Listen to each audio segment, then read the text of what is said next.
And now, please rise for the pledge.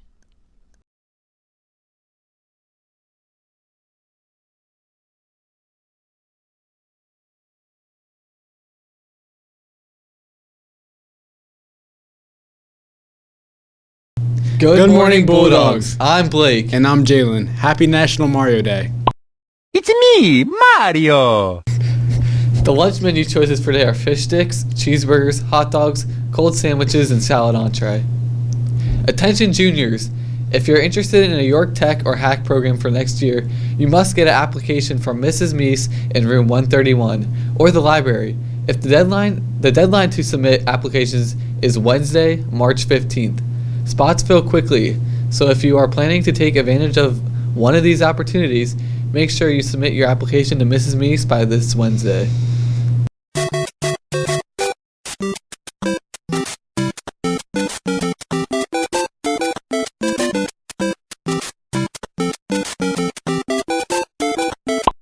It's me, Mario!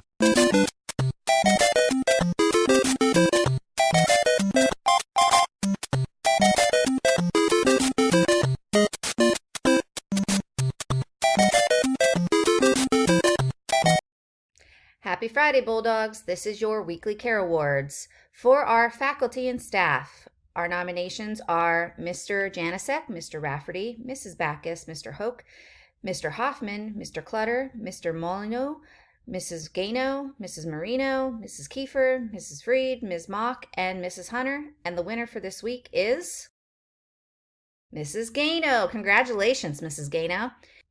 For our 9th and 10th graders, we have Raina Kokuro Colon, Caden Price, Amir Robinson, Chloe Kenyon, Lemire Carlos, Leah Spangler, Wanique Scott, Noah Stagelman, Tegan Paragon, Georgie Cruz Rivera, Addison Skimsky, Donnie Dotzel, Brianna Langerer, Nicholas Lumpkin, Kellen Morse, Brianna Morell, Jeremy Russell, My Angel Salisbury, Trey Reed, Tati Casey, Lily Fonstock, Camila Gonzalez Melendez, Marilyn Moore, Logan Claycomb, and Paige Berkheimer. And our winner this week is Raina. Congratulations! Finally, for our 11th and 12th graders, our nominees are Gabe Gonzalez Torres, Casey Moss, Sarah Wise, Jade Hurd, Anthony Walters, Leah Hersey, Colin Bauer, Bella Flinchbaugh, Kaylee Lauver, and Ariana Markle. And the winner for 11th and 12th grade is Bella Flinchbaugh. Congratulations to all winners.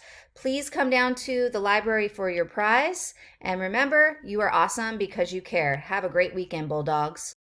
Attention West York, we'll be starting a March Madness Bracket League. We want all the students and teachers to join. Teachers, principals, faculty, lunch ladies, anybody in the school. We want as many people in the league as possible. Just for fun, we're going to have, March Madness starts on Thursday, so let's join the league.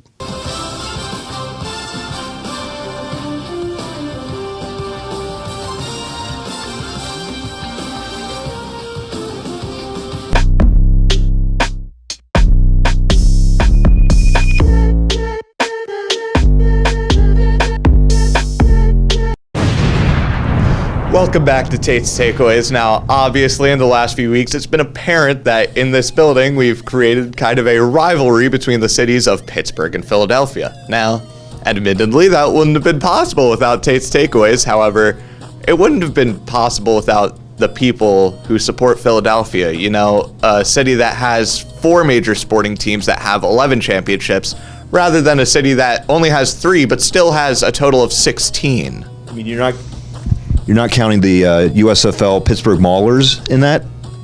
It's so typical of a Philadelphia fan to bring up some irrelevant information to the argument about which city's better. All right, Mies. I want you to name an outfielder, an infielder, and a pitcher that play for the Pirates right now. Andrew McCutchen. No, he resides in Pittsburgh. Infielder Well, here's. Time right now. So actually, I'm not even a Pirates fan anymore. That's the thing. See?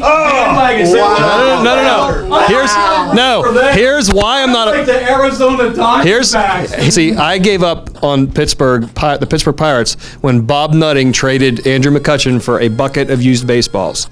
I said I will not support Pittsburgh. The best player on your roster right now was given in that trade. Doesn't matter. So clearly, the four of us here, we're never going to agree which city is better. So we tried to get you guys to determine for us through this or that. Thank you to Blake and Jalen for doing it. However, you guys ended up in a tie as well. So great job, guys. Really helped us out there. Even though we're never going to agree on which city's teams are better, there's one opponent that we all are against, and that is childhood cancer. That affects so many children. And one of the organizations that we would like to help out is the Four Diamonds Fund. That helps fund research and helps families of childhood cancer. Okay, so the plan is going to be next week during lunches, we're going to get a couple Pittsburgh cans, we're going to get a couple Philadelphia cans, and we're going to count on the student body to help raise funds. Whichever team wins, Pittsburgh or Philadelphia, whichever raises the most money, that will be the winner. And the winner will be announced during the Hype Week assembly, and the losers will have their punishment on display during that same assembly. So the punishment for the loser side, assume the city of Pittsburgh, as it should, gets more money. You get to see these two lovely gentlemen wearing Pittsburgh gear at the assembly. Now, if the coin is flipped and the city of Philadelphia is deemed better by you guys, Mr. Meese and I will be seen wearing Philadelphia gear, and I personally cannot take the cop out of wearing a Phillies jersey. I have to wear Eagles, Flyers, or Sixers. One of the three. So we're counting on you guys to go ahead, go out there, determine which one is better. If we have a tie again, I really don't know what we're going to do. We got to think about something if for some reason that would happen, but we're not planning on it. We'll see you at the Hype Week when these two gentlemen are wearing Pittsburgh gear, and we'll see you next week on Tate's Takeaways. Go Phils. Thank you to all who have raised money for Minithon. We have met our $20,000 goal, and we are incredibly proud of your determination. Because the fight with childhood cancer never stops, we challenge you to beat our new goal of $30,000. Registration to attend Minithon is still open on Donor Drive. Please reach out to Miss Hedgecock or Miss Myers if you have any questions. Have a great day, West York.